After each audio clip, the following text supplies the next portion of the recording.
What's going on, everybody? Welcome back to another episode of Field Stormers. As always, it is Sunday.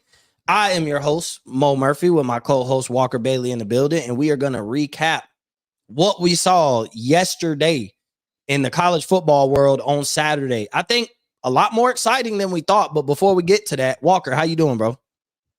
Doing good. What a weekend, man. What a weekend. Yeah, I think Saturday was a lot better than we thought. I mean, we came in and was like, this is kind of a weak slate.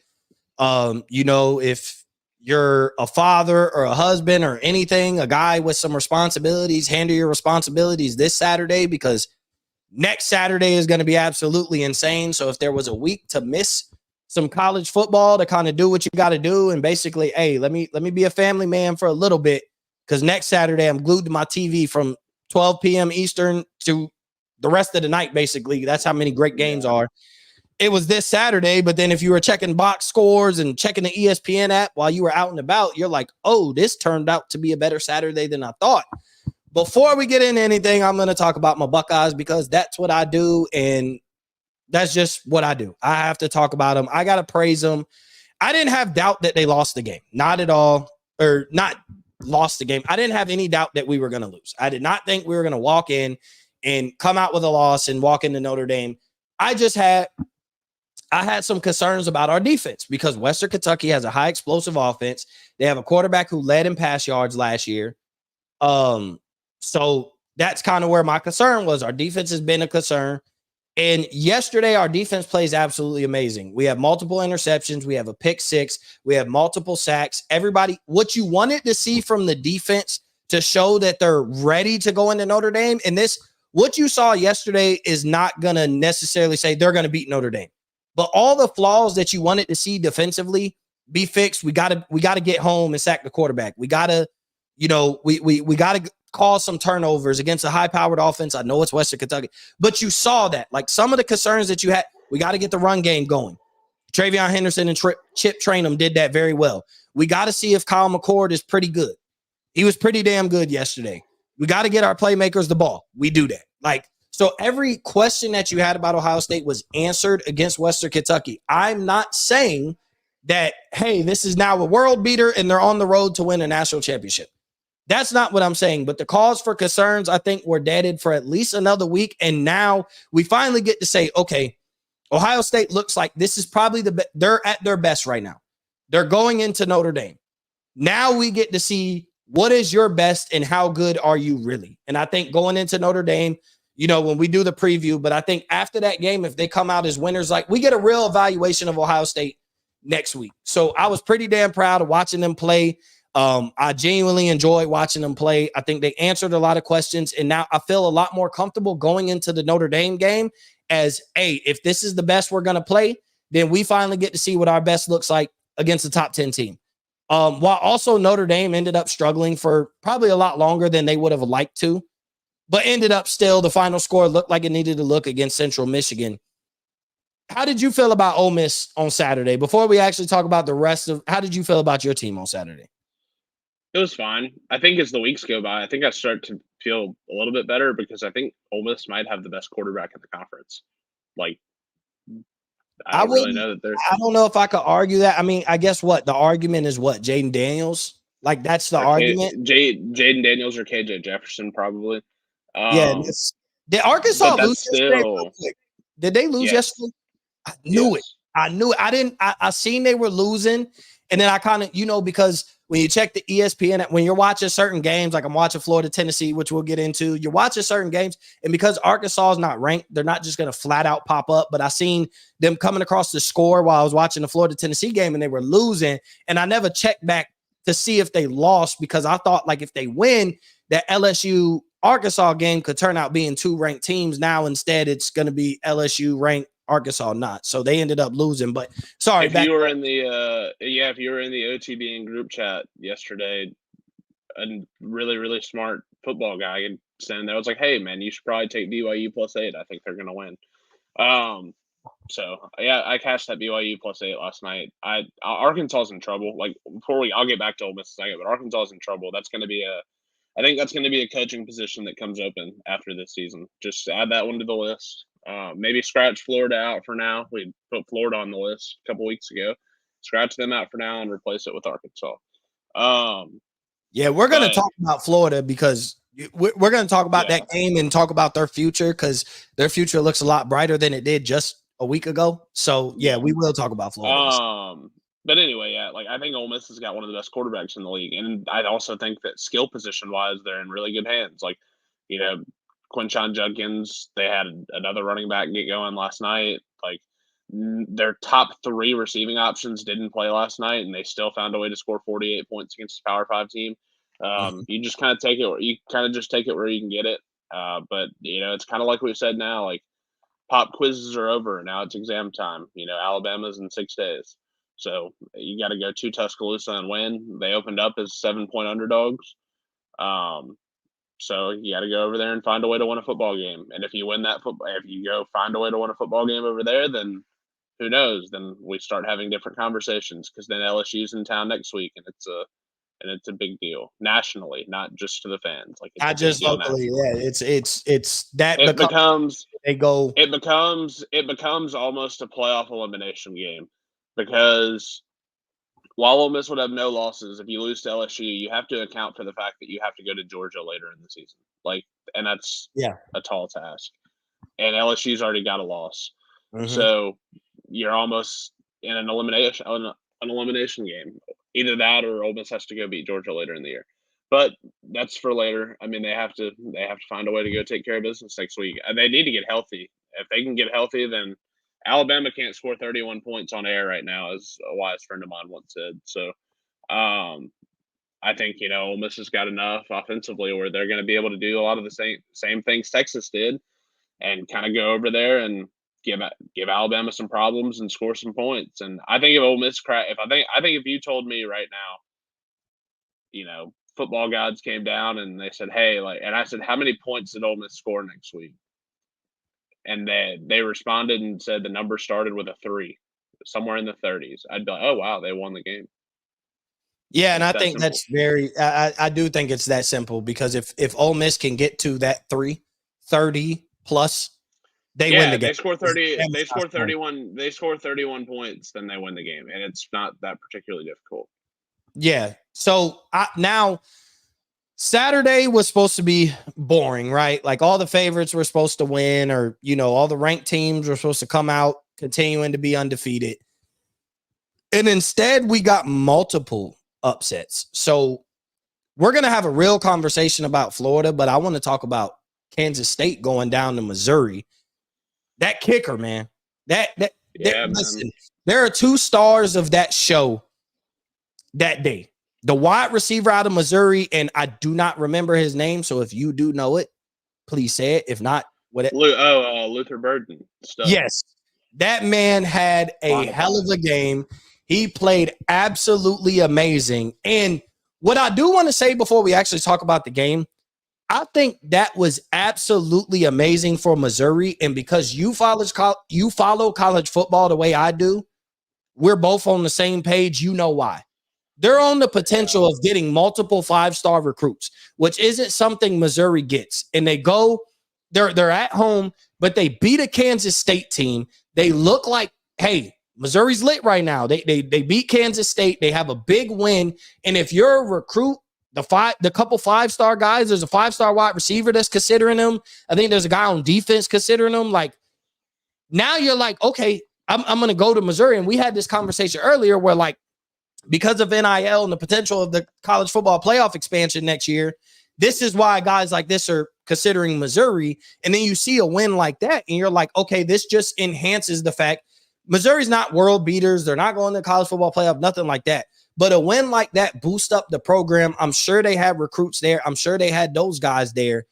But that game was absolutely amazing. Like, it was exciting from start to finish on top of that. Like, that was one of the best games played as far as from start to finish, back and forth, everything you could ask for in a college football playoff game college football game. And if you're, you know, a college football enthusiast, like, you watch that game, you're like, this is why I love Saturdays. That's what I came away with that game, is like, this is why I love Saturdays. Yeah, man, I had a ton of fun with it. Missouri's been quietly recruiting too for the last 2 years under Quiet Drinkwitz. Like, as hell, bro. Like, but got yeah, some like ballers and got some potential ballers coming in. yeah, and so I wasn't surprised. Kansas State beat them 41-12 or something like that in their event or in the first game of this series last year, and it was a weird game, bunch of lightning delays and stuff, and there was just a lot of noise, and I was just like, you know what? I think next year when they come back, like to Missouri, like I think Missouri will probably get them. Like even if they're really good, like I think Missouri will get them. And sure enough, came back and found a way. Drinkwitz almost was so surprised that they were in the game that he got a delay or got the delay a game penalty to push the field goal from 56 to 61. But kicker had it that and more. So it was a lot of fun. Like I know I was happy for Missouri. Like I was happy for Missouri. I was happy for those fans. Like I You feel got to for be Missouri though. a Like little bit. it's one of those I like to see programs like that, like have those big wins and be able to. And you're seeing their possible come up. And I'm not saying like this is not going to turn Missouri into, hey, maybe they make the playoffs next year when it gets expanded or anything like that. But this is how you build a program, and getting big wins like that, knowing the college football playoff expansion is coming and you're seeing it in your recruiting. Like, hey, maybe in the next few years, we have a good enough program. We find ourselves in a playoff 1 year, 1 or 2 years out of the next, 6 or 7, which would be ultimate success for Missouri, who's never been in a 14 playoff, never played in a New Year's Six bowl. So like, they've never been one of the 12 best teams. And so if it looks like on the up and up, The that's a last possibility in the time next 5, the 6 years. last time the last time they were a top 12 team was 2013, 2014. Like those 2 years where they won the SEC East and went to Atlanta. And depending on who you talk to, they'd tell you if Henry Josie doesn't blow his knee in 13, they probably win the national championship. But he blew his knee. They got beat by Auburn. Yeah, he blew his knee in the SEC title game, and I think they had the lead, and then got stopped and stalled out for a few offensive possessions, and Auburn ended up winning like 55-41, I think maybe. Yeah. And so, but yeah, that Missouri team was really, really special. Like it was good. That was the last time. That was the last time that program was super, super relevant. But I think quietly they're trying to creep back into relevance. Like we'll see. They've got some tricky games left on that schedule, but the defense is legit, man. The defense can ball. They've got some guys on the offense that can ball. I'm not just super sold that they're super good at quarterback, but he had a great game yesterday, though, and that's all that matters. You take it game by game when you're a team like Missouri. 100%. And like I was talking to somebody yesterday, they're like, "Well, they're not all that good. Like they barely survived MTSU. I know they had the big win." I was like, "Dude, they're 3-0. Like just keep it rolling." Like just take it. They've got we can enjoy being 3-0 and a big upset win over Kansas State. Like that's what you take. And they've got a tricky one next week, neutral site game against Memphis. Which as an Ole Miss person, like you never rule of thumb, never play Memphis away from your own stadium. It gets dicey. Ole Miss had a CFP team in 2015. Teams. Like Memphis, dude, Ole Miss had a playoff team in 15 and went to Memphis and got just blown out of the water by Paxton Lynch and like Tony Pollard. Yeah, Memphis they're one of those teams, bro. Like they're always they find themselves just being pretty damn good. Yeah, for some reason. Oh, I mean, and yeah, but they've got that, and then they've got a road game at Vandy. But I mean, Missouri may be undefeated. Like Missouri may be 5-0 when LSU rolls into town in 3 weeks. And that turns that's going to be 2 ranked teams playing. Turns it into a circus, man. Turns it into a circus. So, go Tigers, man. That's awesome. Like I'm happy for them. I hope he keeps winning. Yeah. So I want to talk about another upset. The Florida Gators beat Tennessee. Now, guys like you and me who understand college football, who understand what we're watching when we watch certain teams and watch certain quarterbacks and watch certain players, and we called this. We saw this coming. Like I had, we both had Tennessee on upset alert. When I said that's the team that I have on upset alert, you fully agreed. So it's not like it was I had them and I told you so, or we both agreed that we weren't sold on Tennessee. We didn't think they were that good of a team. And we also didn't think Florida was as bad as everybody thought. Like after they lose to Utah, you're like, oh, but we know they got a good defense. They do have a good defense. And when you have a good defense and you're playing against a quarterback that guys like you and me aren't sold on, don't think he's that good. Yeah, he has a cannon. He's the definition of going into the season. He was literally the definition of a social media quarterback. Like, And you know me, I felt like I'm not valuing Joe Milton coming in and taking over the program after what Hendon Hooker did last year. When you're talking about this is a guy who's a transfer who was a failed project at his prior school in Michigan. He got his job took. Like, and it's not because he's a Michigan quarterback that I hate him. He just wasn't that good. Like, it was just a fact that he wasn't that good, and that's okay. But Florida basically dominated Tennessee. Like, the game was worse than the score says. I mean, Travis Etienne's little brother, played absolutely amazing. Their defense came to play. They had Joe Milton in hell all night, multiple sacks, constantly under pressure. But the conversation with Florida is, you and me talked about after the loss with Utah that there's a possibility, like, you know, it's getting stale. Get bad. Yeah. Like, it's getting stale in Gainesville, and, you know, he could make it through the rest of the season, and that's about it. Beating Tennessee was so major, and I want to point out why both of us say it's major, because we understand what Florida's next 4 games are. They play Charlotte next week. Count that as a dub. For me, I'm going to say they beat Charlotte. They play Kentucky at Kentucky. Gets tricky playing Kentucky on the road. Kentucky's not bad at all. Let's say Florida wins that game. They go and play Vanderbilt at home. Count that dub. They're beating Vanderbilt. I'm sorry. Then they play South Carolina on the road. Not an unwinnable game. Maybe, you know, I think South Carolina is a lot better than people think and better than their record says, but their offensive line is so bad, I think Florida will cause hell. Like, I think Tennessee's offensive line is better than South Carolina's. You see what they did to Joe Milton. Now, granted, Spencer Rattler is 100 times better than Joe Milton, but at the end of the day, you saw against Georgia. We'll talk about that in a second. You're talking about there's a possibility where they don't have a loss in the next. Like, you're literally talking about they go 5-1 going into Georgia. Even if they lose that game, like, you end up 5-2. The conversation around the Gators program is totally different than it was 2 weeks ago. And so, like, I want you to, like, weigh in on that, because we both were kind of like, you know, they could be looking for a new coach. They could fire the coach, you know, midway through the season. But beating Tennessee changes the possible trajectory of where Florida could be in the next month. I mean, listen, like, they've got SEC road games, which are going to be tough. I think the most likely outcome is that they're sitting 4-2, 3-3. But even still, like, we were talking about potential 3-9s 2 weeks ago. So, you know, props to Billy for riding the ship. They played well. Also, Tennessee on defense, man, that some piss poor tackling effort. Just, like, not even giving a shit. Bro, like, how many broken tackles Trevor Etienne had, like, on big runs? Bro, but they weren't even like big runs. No, and they weren't even like broken tackles. It was like they were playing patty cake. Yeah, like it was more like patty cake. Yeah, like it was. Like, I mean, it was just bad. Like, it was really bad. It was everything that Colorado State wasn't. Like, there's no physicality with Tennessee's defense. Like, so I mean, I don't know. Tennessee's got to do some soul searching, because right now they're obviously not good offensively. And if their defense is going to play like that against teams that are physical and run the ball, they're going to be in trouble. Like, it could be not like a terrible year, but it's not going to be building on what they did last year. It's going to be taking a step back, and, you know, who knows? Like, that may be what happens, and who knows? Maybe at some point Joe Milton's not it, and we get Nico Iamaleava, and we roll from there. I think it's at this point you probably should. I mean, you can't lose and then just move off your quarterback, but at the same time, like, if I'm Tennessee, like, hey, we're about a week or two from let's prepare for next year. Like, that's where I feel like you're looking at, like, you know, if you're trying to get Joe Milton to the NFL, I think he probably ended that last night. You know, as far as his draft stock is going to be what it's going to be. Like, you're not going to boost it. He's not going to go from here. Like, scouts saw what they needed to see. I do want to talk about the South Carolina Georgia game.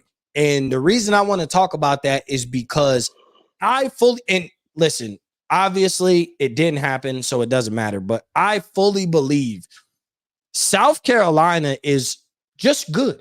We're not talking about great or nothing. They are a good offensive line away from this team could push I don't want to say win the SEC, but scare some teams into they find themselves like LSU last year. Like they were a 2-loss team, got themselves into the, SEC championship, got the brakes beat off them by Georgia. But like South Carolina has that kind of potential. Obviously, it's kind of over starting the season 1-2.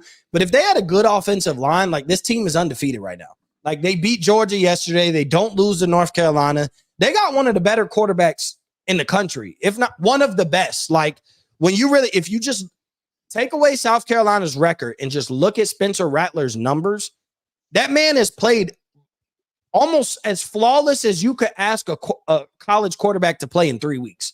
And he's played a ranked North Carolina team. He's played the number 1 team in the country.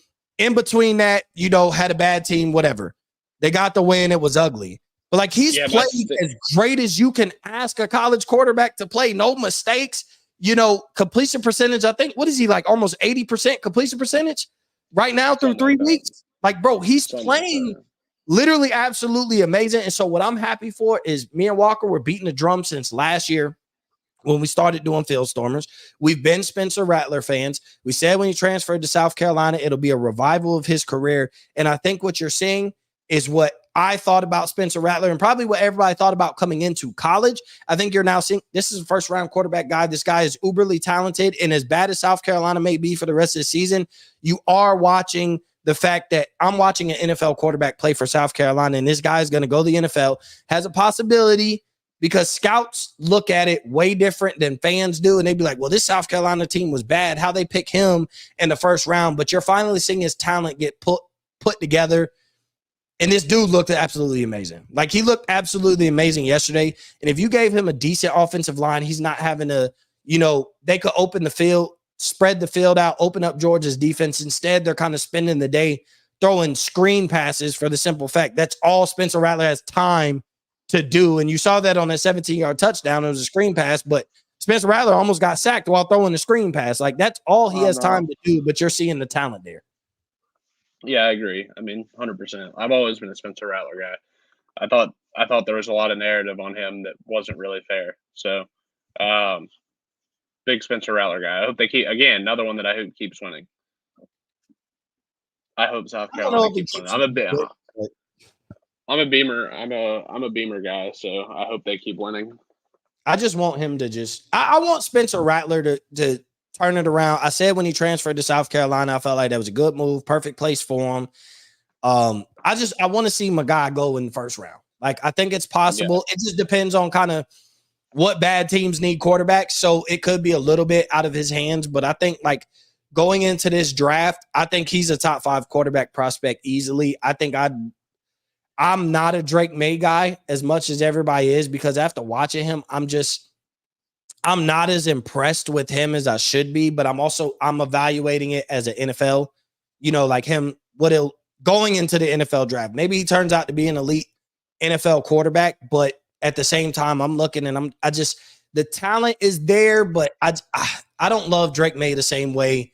And I fell off of him going into the season. It was like, it's Caleb Williams and Drake May 1 and 2. And that's just because it's the comfortable thing to say without like having to argue the fact that you're not a dumbass and you know what you're talking about. So, the safe thing is to put Drake May at 2, because if you put anybody else, everybody questions you. You're a dumbass. How do you not have it when everybody else has it?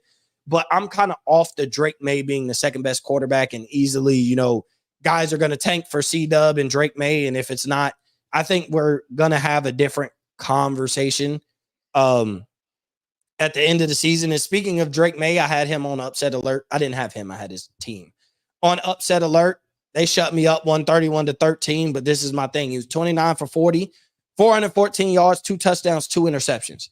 Like I knew Minnesota had a possibility of, Big Ten versus ACC. I felt like, the physicality is a little bit different, but still throwing 2 picks. I know he threw everything else. You take away those 2 picks, everything looks great. 29, 40, 400 some yards. But those turnovers concern me. And if you're turnover prone in college, I don't really see it changing in the NFL. So am I just hating on Drake May, or like through the first 3 weeks, have you fallen off of him, or were you not on the train of him being number 2 going into the season? Like, or am I just hating? This is going to sound bad, but he's just kind of irrelevant. Like he just isn't very relevant. Like they're just not like they're not a very good football team as a So I'm not college hating. team. Like That's cool. Validate me. no, I Validate just what think we at. that like I just think that like it's tough when he's not going to play many relevant games. Like I mean, nothing nationally relevant. It's like he's less relevant nationally than Shador Sanders right now, and we'll go there. I mean, my view never changed. It's USC by 50. But We gonna yeah, get into that. We gonna get into that. we'll get College. into it. Yeah, we'll get into them in a minute. But yeah, I mean, I just think with him, if he's not going to play nationally relevant games, I just think he's going to naturally, like some people are going to sour because when you're a prospect of that, he should have done himself a favor and listened to the noise and transferred to Alabama. That's what he should have done. Yeah, From a career move standpoint, Alabama wanted him, and he decided to stay at North Carolina because that's where his family's from. His family's got a legacy there. His brother, and I just think from a career move standpoint, he would have been much better served getting in the portal and going to Alabama. How good would Bama be Alabama with Drake May right now? Like the conversation is different about Alabama because I think they beat Texas. They're undefeated. I'll tell you what. I feel a lot less confident going to Tuscaloosa as an Ole Miss guy than I currently do. Yeah, I mean, because they don't have a quarterback issue with Drake May. Like I will say, I'm not as high on him as far as being the second best quarterback in the country entering the draft and all that. But like the man is still damn good. Don't get me wrong. Like I'm not acting like Drake May's not good and da.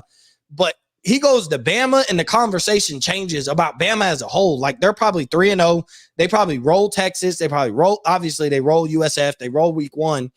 They're sitting 3-0. And I think we're talking about they're more of like world beater.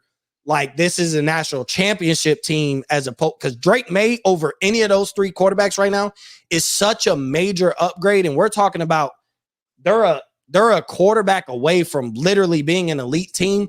That's the quarterback that would have been the answer of Bama being back to elite and Nick Saban not having to walk into halftime stressed out because he was stressed out yesterday. And you shouldn't be stressed out being Bama going against USF. I know it was on the road.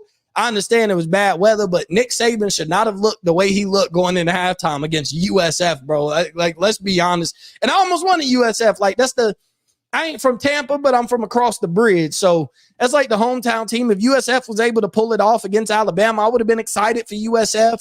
My cousin went to USF. I got multiple cousins that went to USF, graduated from USF. I grew up going to USF games. So I understand what it's like. I went the year when they were number 2 at one point and played against West Virginia, that crazy 07 year.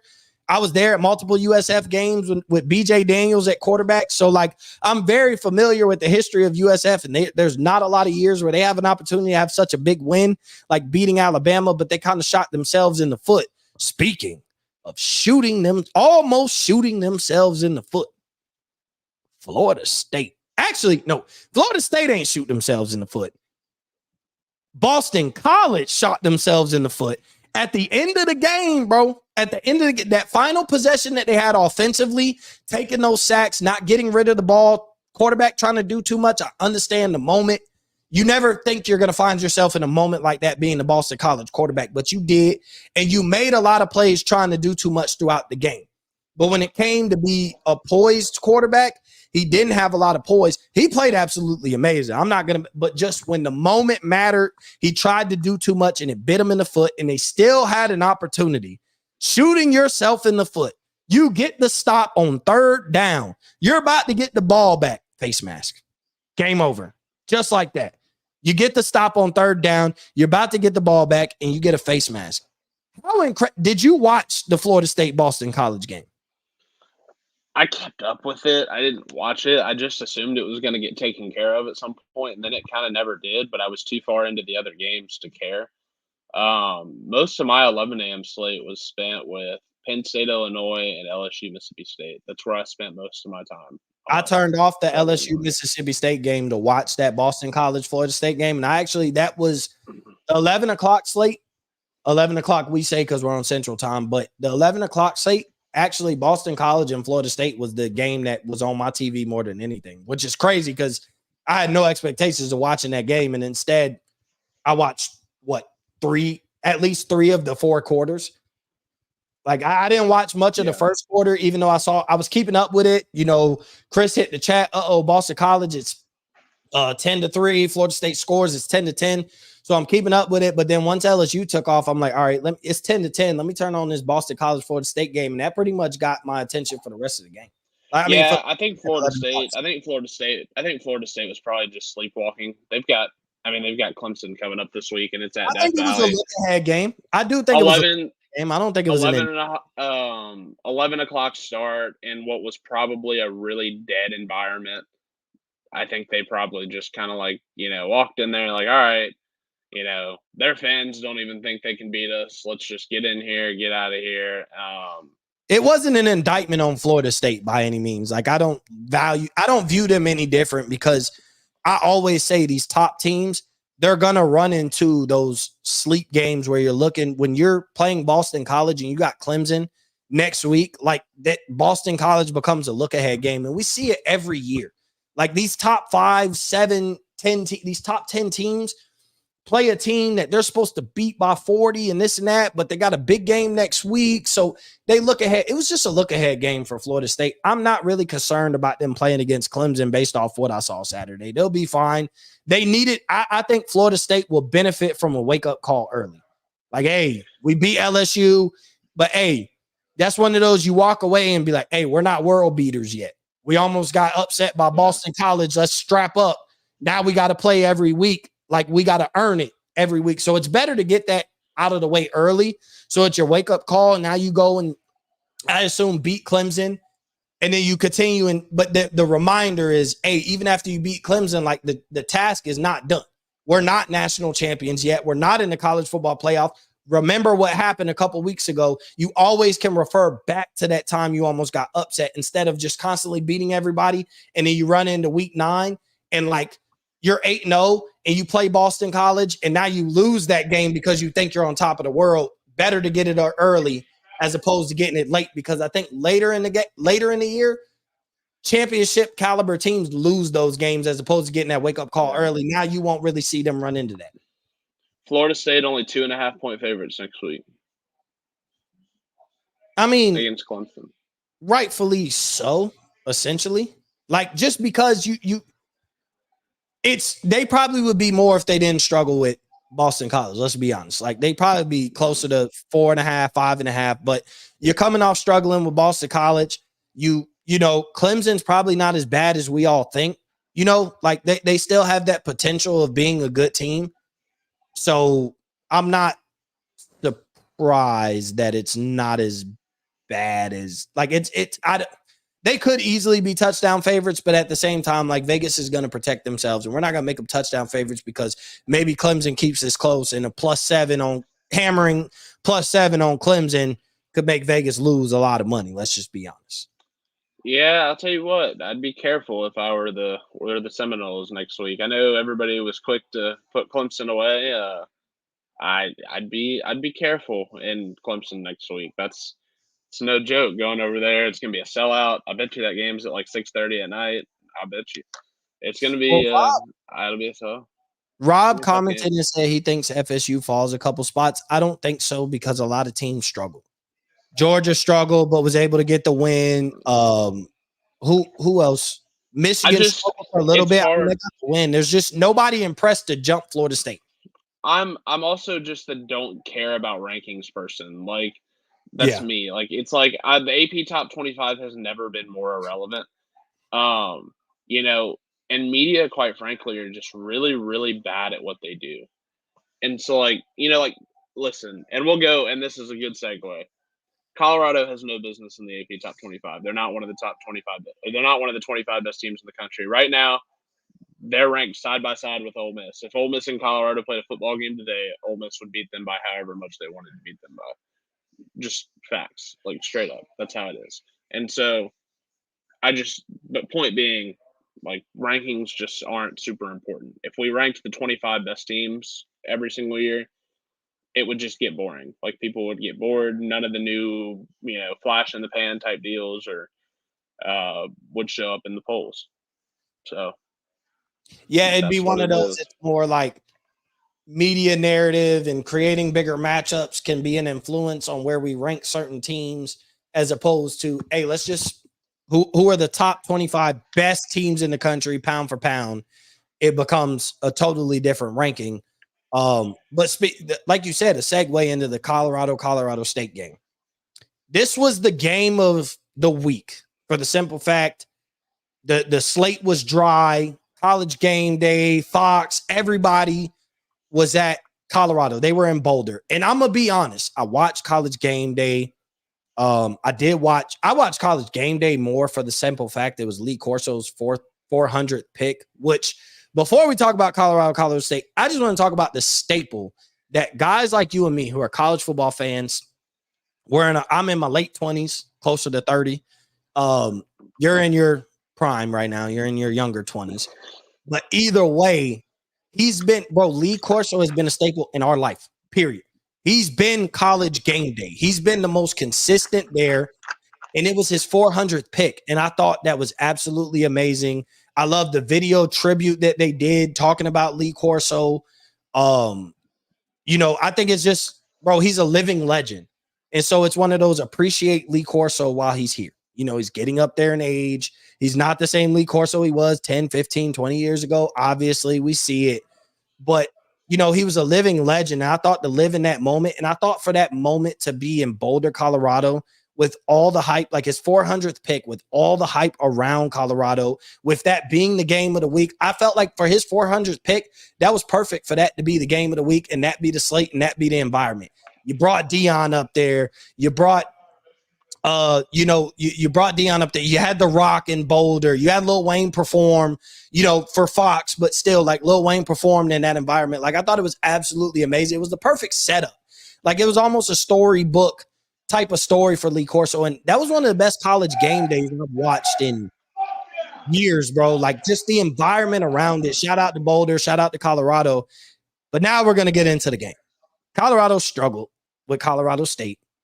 And I asked this question after the CU Sunday show. I was talking, hey, what's the chances that Colorado State makes this a game? Is there a world? And no, they're going to blow Colorado State out.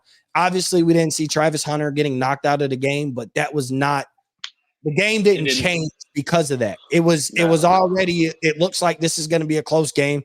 You could tell as much as it's personal was for Colorado, it seemed like it was also it's personal for Colorado State. A very dirty game. A lot of unnecessary things going on. That hit on Travis Hunter was absolutely dirty. Shedeur Sanders poking a defensive lineman in the eyes was dirty. The way the guy landed on Shedeur was a little dirty, but there was a lot of physicality in that game. You could tell there was a lot of hate.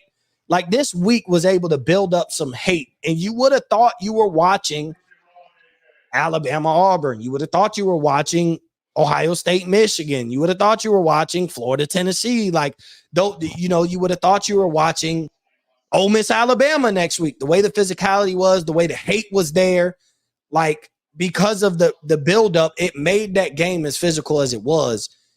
But the conversation is Colorado does not look like a team as good as they are. They're 3-0.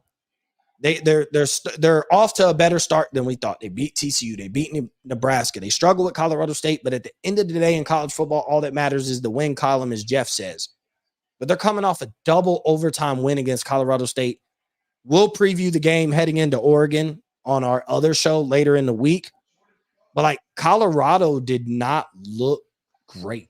Like, and that's a problem going into playing Oregon, who we kind of already expect to be a much better football team than you, but a lot of the flaws came out for Colorado, and that's scary. And going into their 2-week stretch of having to play Oregon and USC, I think it just further validates your point. So I'll let you talk your shit about Colorado. What did you think about the Colorado State game? Full disclosure, I did fall asleep in the middle of the game. Dude, they were fortunate as hell to win that game. And also, too, like, we got to poke some holes in Deion here, man. Like, there were some serious coaching miscues down the stretch there. Like, winning the toss in overtime and taking the ball. Like, what are we doing? Like, that's just, like, 101. Like, who does that? And, like, who does that? So you let and, like, yeah, it worked out because you're substantially more talented than Colorado State. But, like, I mean, it's just stuff that didn't work. Like, and the argument online was like, "Oh, he wants to keep his quarterback hot," and I was like, "It doesn't matter. There's a certain way you're supposed to do things. Like, there's strategic things that you're supposed to do. He didn't do them. I thought they were pretty fortunate. It just seemed like, I mean, they recovered more red zone fumbles again last night, where like, Colorado State had some drives die short where they left a bunch of points on the board and it ended up costing them. I thought Norvell kicking the extra point after the touchdown in the first overtime was a cowardly act. It was a cowardice act of coaching. He owed it to his kids to let them line up and win that football game.